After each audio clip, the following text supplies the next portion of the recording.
এই যে এখানে হচ্ছে আমি মুরগির মাংস রান্না করব, তার জন্য হচ্ছে আদা দিয়ে দেব,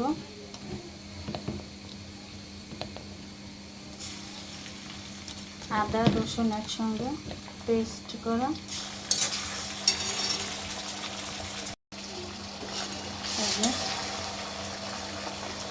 আদা দিয়ে দেব,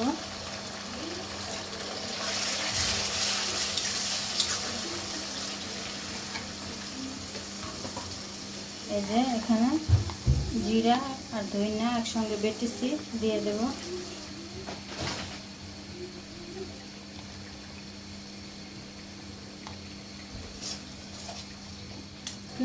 কি ফেলা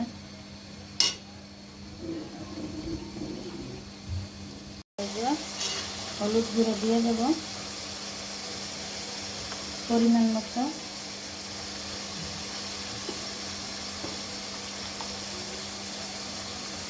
মরিচ গুঁড়ো দিয়ে দেবো স্বাদ মতো,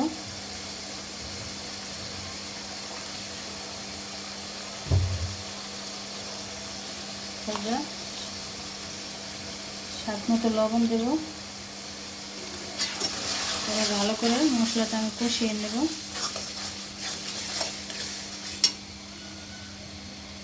এই যে মশলাটা আমি কষিয়ে নিলাম। এবার হচ্ছে আগের থেকে মাংসগুলো আমি ধুয়ে রেখেছি দিয়ে দেব,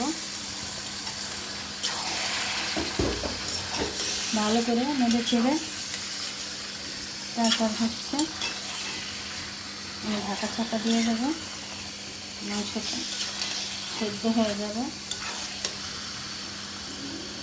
এই যে মাংসটা ঢাকা চাপা দেবো,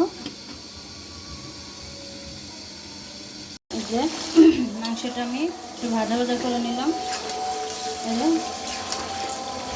নিচে লেগে যাচ্ছে, যে পানি বেরোচ্ছে সেটাই লেগে যাচ্ছে, শুকিয়ে গেছে। এবার একটু পানি দিয়ে তারপরে আমি কষিয়ে নেব।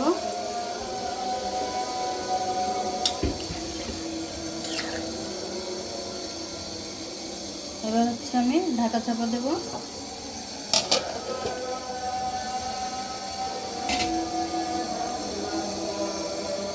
এই যে আমার গোশটা সিদ্ধ হয়ে গেছে। এবার আলুগুলো দিয়ে দেব,